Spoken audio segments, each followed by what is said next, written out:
to Kalam Learning Lab YouTube channel. This is the consecutive third video of Photoshop tutorials, and still we'll be having some 6 to 7 videos to discuss about Photoshop so briefly, after which we will be editing and creating some designs in Photoshop. So let's get into the video. You can check out our previous video as well as our upcoming videos in our graphic design playlist. And if you are new to our channel, then please don't forget to like, share, and subscribe to our channel.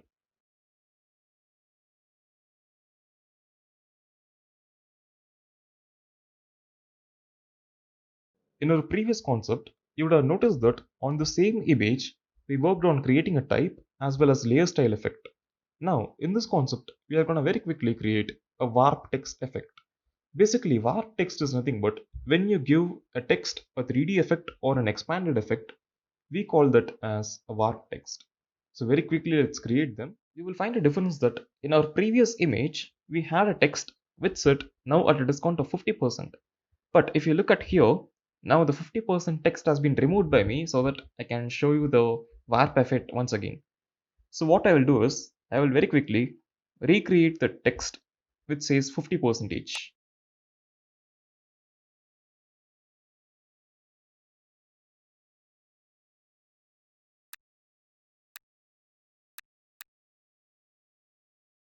Here we are with our text again. Now, to create a warp text, what you have to do is you have to make sure that in the layers panel you have selected the text for which you wish to create the effect. So I will select my text which says 50% over here in the right side of my layers panel and come over here to the above top menu and select the type option. Once if you select it, you will see that a pop-up menu has been opened, and all way down you will see an option which says warp text.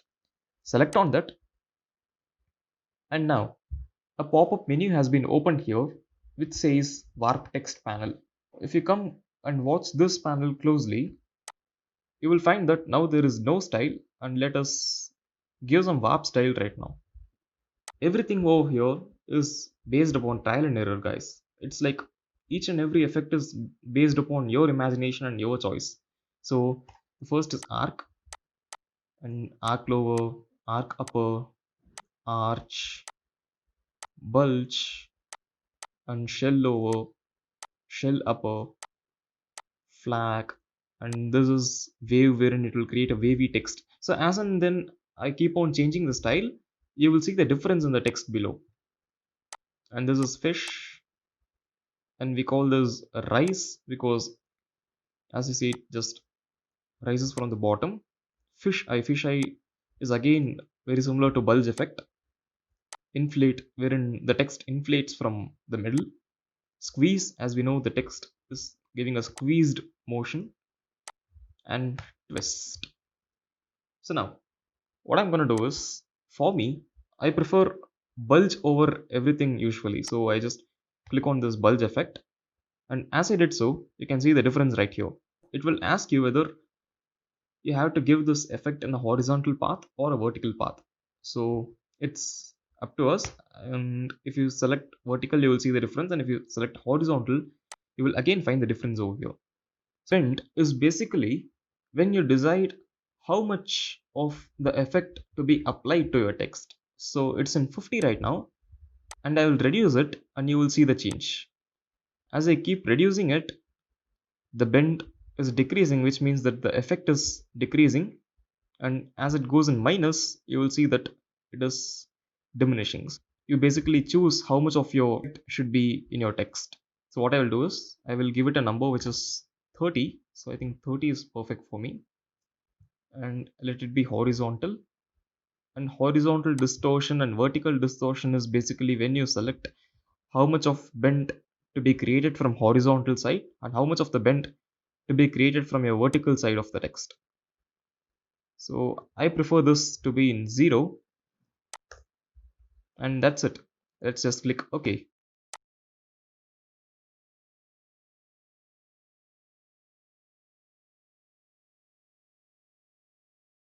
In this part, we are gonna work on how to crop an image in Photoshop. Now, I have a preloaded image in my screen here, which you can see right now, and I want this image to be cropped in such a way that I have to create an Instagram post using this image. So now, for that, what I can do is either come to the toolbar over here and click on this icon which says crop, or else what you can do is you can just the shortcut C on your keyboard. And now, as soon as I did that, you can see that I have opened the crop menu, and in this, coming to the top panel over here, you will find some options. The first one is nothing but the size in which you desire to crop your image. I will set this in a original ratio now, right now. Original ratio, which means that it is set to the ratio of my image. When you use this crop function, and for example, if your image moves out of the frame, then you can use the straighten tool to straighten back your image into the frame. So that's why it is used. And coming over here, this is your grid panel wherein you get to select whether you need a grid or a diagonal box like this, or a triangle, or a golden ratio. It is basically the ratio in which you want to crop the image. I will go with rule of thirds because rule of thirds is normally followed in photography, so I will go with this. And here, whenever you crop an image, make sure that you select this box which says content aware. Now content aware is nothing but Photoshop automatically recognizes your content which you're cropping, and it helps you to avoid creating a mess. That's why it is used. Just now I will show you, we can either randomly crop the image to a size we like what I'm doing right now, and I'm just creating a random crop effect. And okay, I feel that I want to crop my image in this way now. And what you have to do is hit on enter or to the tick button over here. By doing so, your image gets cropped right now. So this is one such way of cropping it. The other way is come to the top over here and select on this first panel, which I earlier said is the size or resolution panel. And suppose now I need this image in a size which nearly matches 5:7. But assume that I don't know anything about how to crop this image. All I just know is I need an image which almost looks like a size which is 5:7. That is 5:7. So in that case, Photoshop offers you an automatic panel wherein you can see that there are preloaded sizes over here, that is 1:1, 4:5, 5:7, 2:3, and so on.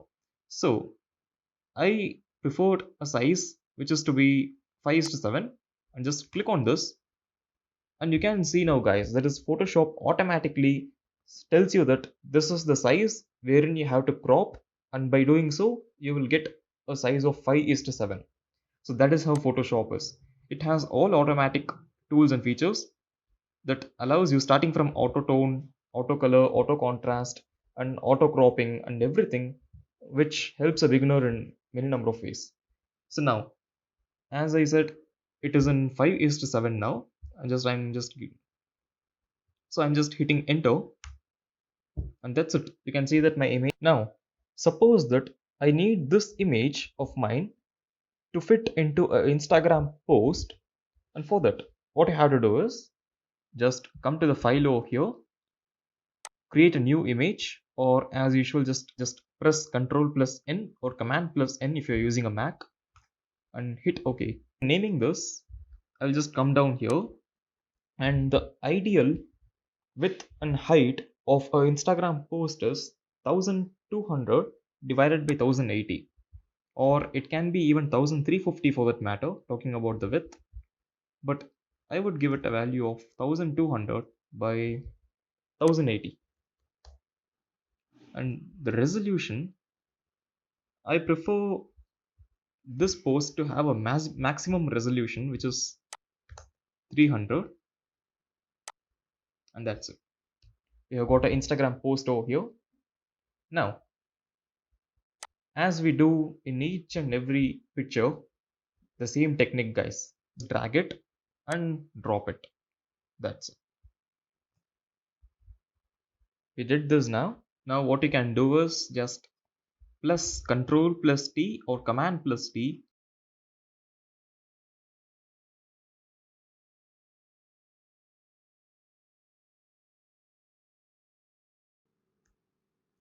A clipping mask is nothing but giving a mask effect to a group of layers. So right now you might not be understanding it, but I'm sure in another 5 minutes you will.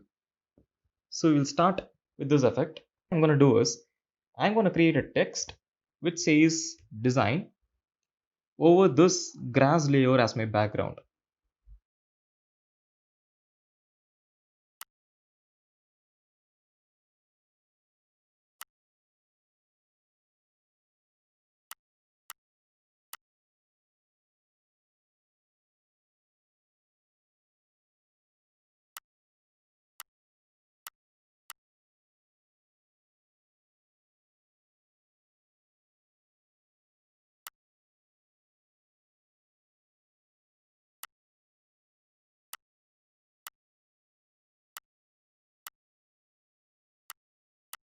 So here I have my text guys which says design. Now what a clipping mask effect generally does is, for example, my inner part of the design text is nothing but a plain white background. But I need this inner part of the text to be filled with my background, which is a grass design. To do this, what I have to do is just click on this grass background and make sure that your design or the text layer is usually below your background layer. Now, our design layer is behind our background layer. With this setup, what you have to do is just click on your background, just come to the top and click on the layers panel on the top menu. By doing so, again a menu will pop up, and coming to the bottom side of this, you will find an option which says create clipping mask. So either you can come over here and click on this option, plus or you can press alt plus control plus G or alt plus command plus G if you're using Mac. So click on this magic. See, now you can see that the text, whatever I had in a plain white format, is filled with my background, which is a grass format. So the design text is now with a design. As I used to say from the beginning, guys, each and every concept which we are working out over here can be practiced by you as well by using stock images that you can download for practice. Stock images, you can access a website which is named as Pixabay. The link to that website is pinned in the description box below. Don't forget to check that.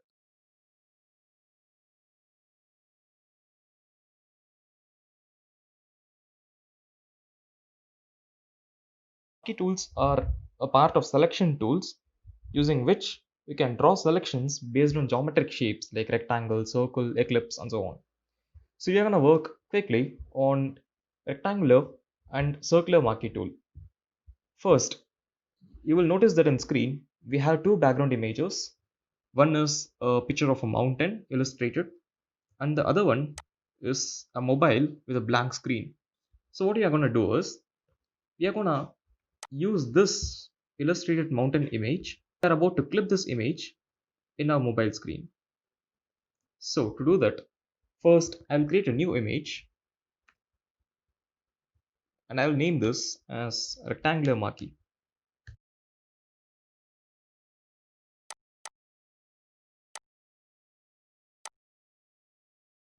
So a new image is ready, which is blank right now. I will first give it a solid color as a background.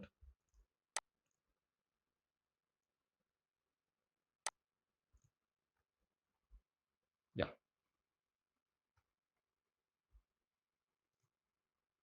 So now we have a transparent image of a mobile over here.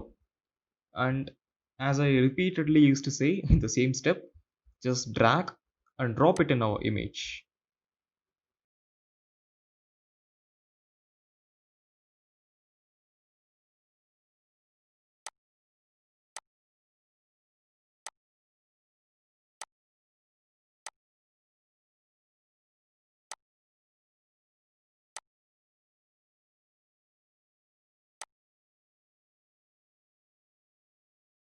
That's it. We have our mobile image right now here, guys.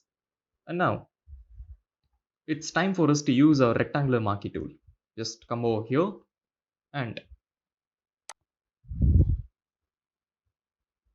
come to the left side of our toolbar, and beneath the selection tool you will find an option which is right now in a circular motion. Just right click on it, and the very first option here is rectangular marquee tool. You can either come over here and select it, or you can press shortcut M in your keyboard to the image and just select the part of the image which you're gonna crop now. So I need this much of a diameter for filling my mobile screen, and this is just an approximate value, so even if it is less or more we will just adjust it there.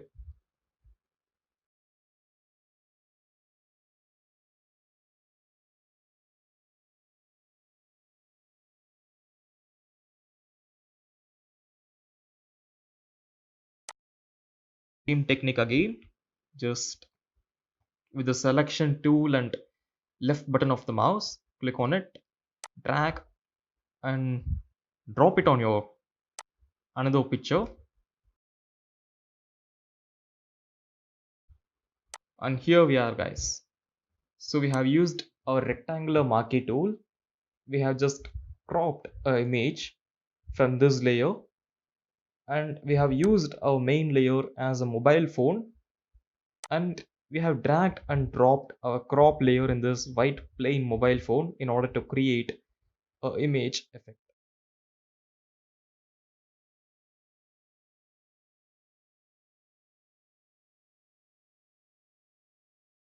In this video we are going to use our next marquee tool, which is a eclipse marquee tool, which is nothing but a circular shaped marquee tool. Now you will find two images preloaded again in this column. The first one is of a blank coffee cup, and the second over here is a teacup with a lemon tea in it. I know this is gonna be a high amount of photo manipulation for this concept, but the main idea for this photo is we have a blank cup over here accompanied by a cup which has tea on the other cup. Eclipse marquee tool, I'm gonna take that tea and I'm just gonna do a drag and drop function, and I will cover up this plain cup with the tea which we are gonna cut from the other image. It's as simple as that. For this, the very first step that I'm going to do is just come over to the other layer, and as I said earlier, just come over here. In the second option of the toolbars on the left side, you will find the marquee tool column.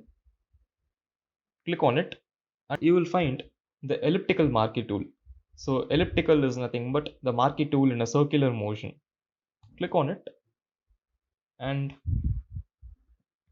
so you can either click on this or you can hit M in your keyboard and you can change the marquee tools. So whichever is you find best. So now come to the image, and I need this diameter of mine, that is the lemon tea area. So I just placed my cursor in the lemon tea area, and as you can see that I'm slowly dragging this, creating a circular path, and I feel that this much of the path is enough for me. So just leave the mouse and you see that a circular selection has been made by you now. As I said in the previous image, the same ways now I'm gonna drag this and drop this in our another image. So whatever the image that you want to merge in Photoshop, guys, the only way, and I would say the best way instead, is to drag and drop in the another tab.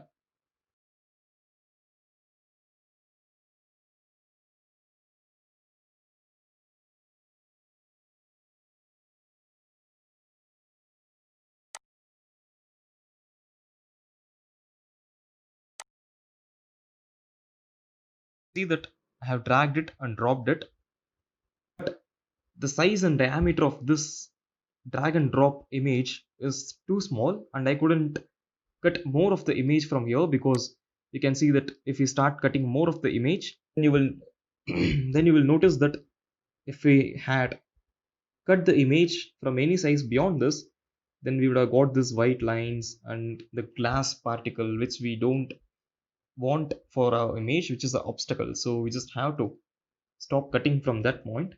But here, however, we can resize the image like what we saw in our previous chapters.